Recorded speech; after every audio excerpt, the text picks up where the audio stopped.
Good evening, ladies and gentlemen, and welcome to the Coltrane Conservatory, the Arts Talk Show. We are coming to you every Wednesday from 7:30 until for about 25 minutes. We're getting started just a little late on today, but we appreciate you tuning in to us. We will be talking about a few things on the day. I wanted to start off just talking a little bit about as you know, we talk about our programming, and we are a music school and we are a tutoring school, so you can get involved with us in our math and English tutoring program, or you may get involved with us in our music program. Now, what I want to explain to you is that we have some positions, some places rather, for students in our free drumming program on Saturday. Now you want to get your grandsons, your sons, and people involved with that. You can come out yourself if you want to, but you definitely want to get your children and grandchildren involved with that program. It is designed especially for young people to give them something positive to do on the weekend, and to stay out of trouble. You know, there's so much trouble going on. And I want to speak with you just briefly about the congressional, I want to say, speech or report that the president made on a day or so ago. I believe it was yesterday. The president really spoke about a lot of wonderful things, and he actually brought forth a great plan for America in a lot of ways. So I tell people, give this man an opportunity to do his job, but most of us are so hung up into this Democratic and Republican thing until we're not willing to give somebody another chance who's in one of these parties. And I've contended for so many years now that it's really not that much difference between the two parties. At least I can't see it in my community if it is.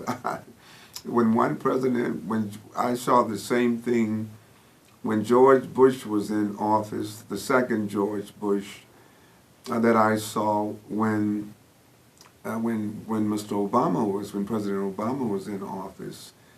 I saw high unemployment in my community. And you know, people talk about there being full employment now. There's like 4.5% unemployment throughout the nation.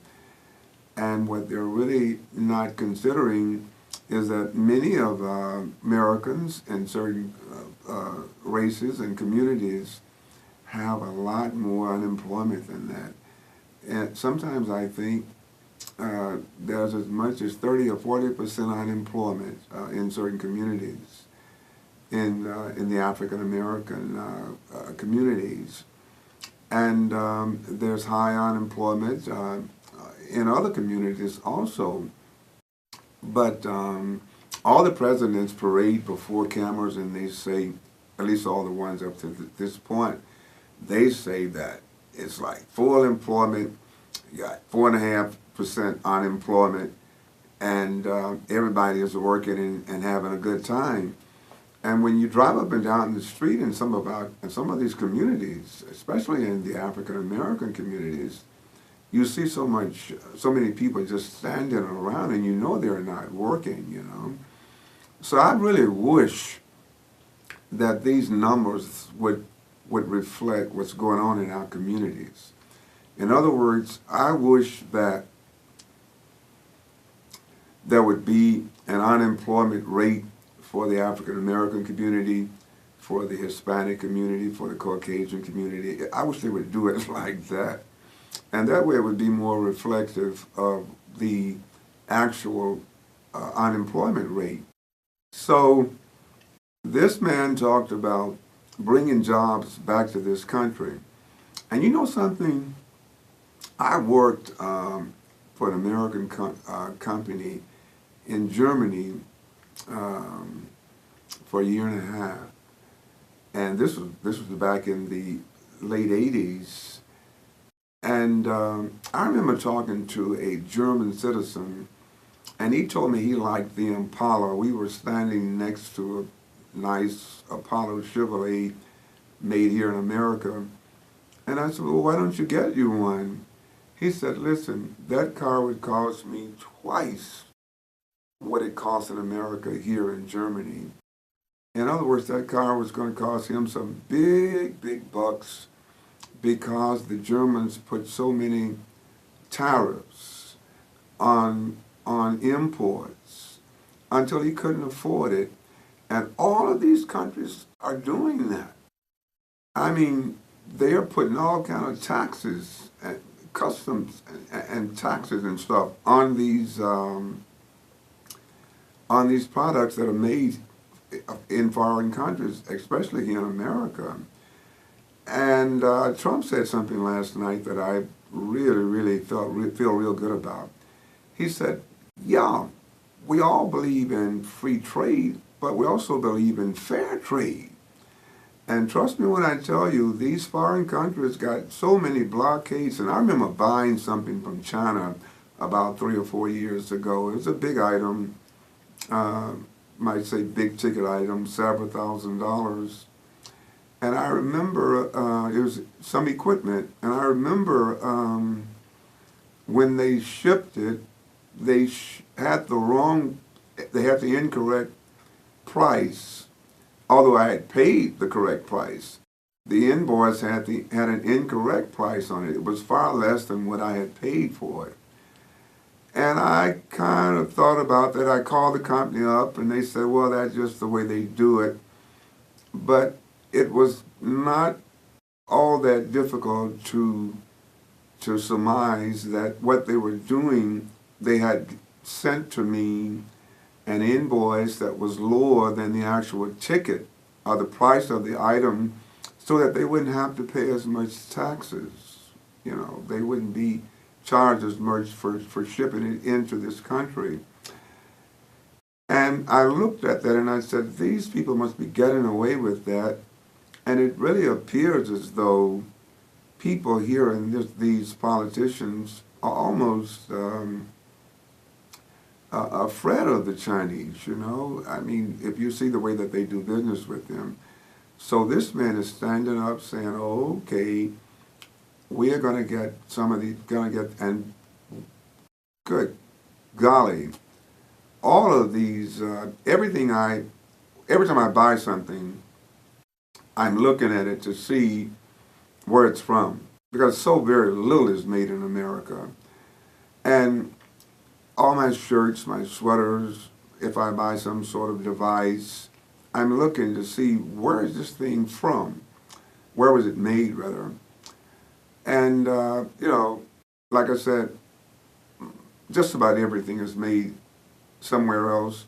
And about 85 or 90% of the stuff that I buy says made in China.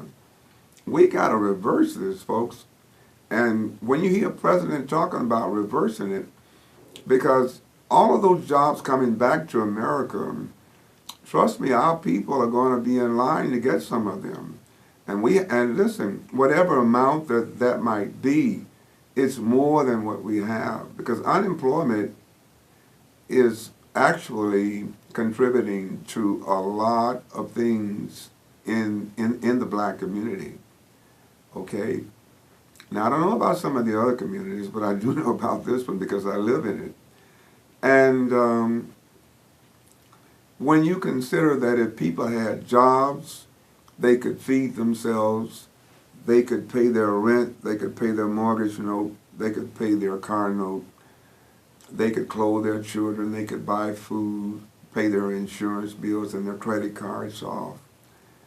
You gotta be thinking,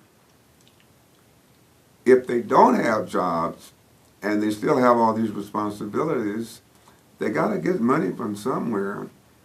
And that's where you get this soaring crime that we have, people burglarizing, people robbing, and selling drugs and things of that type.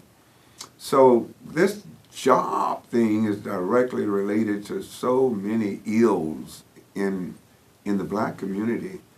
And if we can get some of those jobs back, he said millions, you know, and if we can get 200 or 300,000 of them ourselves, that's going to limit some of the crime in our community, and it's also going to increase the economics in our community because people are going to be able to spend money in the community, and as they're spending money in the community, businesses are going to be able to thrive more, and people are going to hire people in the community because of the fact that they have so much business coming in now.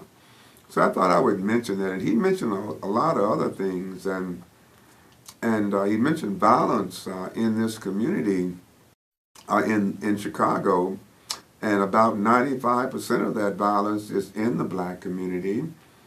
He mentioned that. And that was not even on the list before. I haven't heard presidents talk about that. I mean, and like he said, this is America, and this shouldn't be going on. And that's what I've been waiting on, somebody at the highest level to address these problems.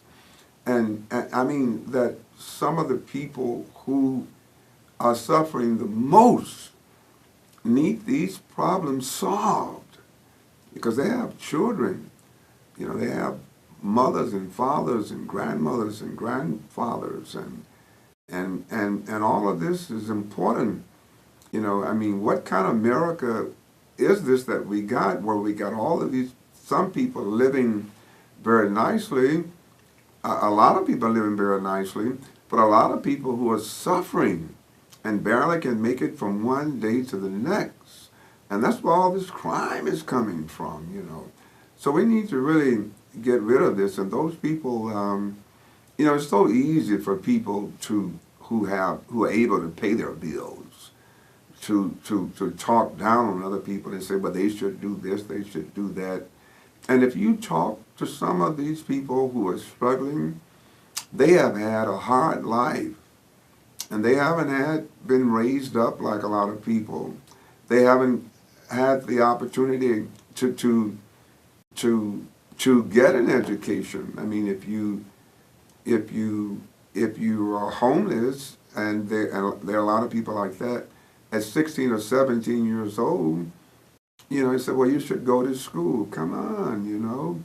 Most people who are going to school are at home or have somebody who's taking care of them until they get to be an adult. Well, anyway, I wanted to say that because I saw that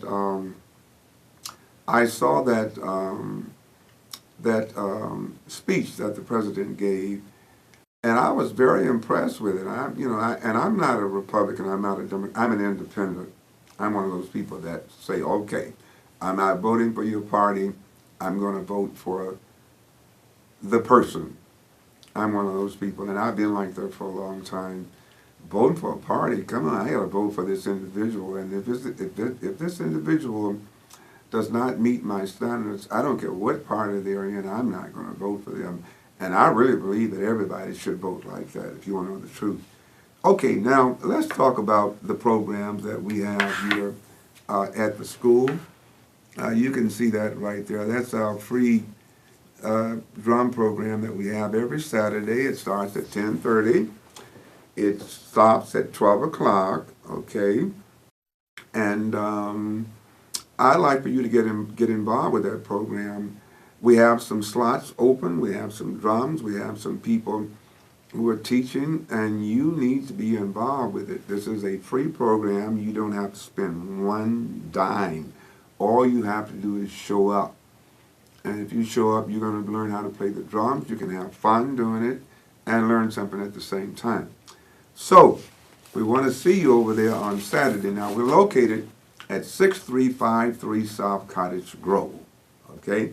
That's 6353 South Cottage Grove, right across the street from the Social Security office. We also, our phone number, rather, is 773-891-1875. 773-891-1875. And remember that this is a live show, so if you want to call in, you can do that, because it is a live show. And if you have something to say, even something about those things I've said about the president, you're welcome to say it. Not everybody feels the same way I feel. Some people feel that this fellow is not a very, not even a very sane man, but I don't think so. And some people think that he's a racist. I don't think so either. I don't think you can become a racist in this country and a multi-billionaire and be a multi-billionaire. I just don't think I don't think you can do it. So I don't believe that. I believe this man is a man who loves this country. And I really think he's fair, especially to people who are putting themselves out there to do the best that they can. I think this is a hard-working man, and he can't help but respect other people like that. Because hard work is going to always generate good effects, you know. And I believe that that's the kind of gentleman that he is, and I just wish that people would give him a chance to rule this country. I think that in 4 years we will see that it'll be a better place for all of us, you know, because I don't think he's some sort of racist that's against blacks and trying to, and even the Caucasians who believe that, I think they're barking up the wrong tree. I don't think this man is like that at all, you know. And besides, if he was, he wouldn't be running around with Don King, and he's been doing that ever since way back when Don King was promoting Muhammad Ali, Donald Trump, and he would get together quite often. So I'm sorry, but those people, if you're out there as a Caucasian and you think that finally we got a racist who's just going to give us our country back with that crazy stuff, because that's not going anywhere. And if you're out there as a black person or some other group, Hispanic or an Asian group, and you feel like, okay, you know, he's a racist and whatnot, I don't think so, you know, because just give him a chance. And we're going to see you all on next week. We've run out of time. We've come to the end of the show. And I want to let you know I appreciate all of you, and we'll see you here on next week, same time.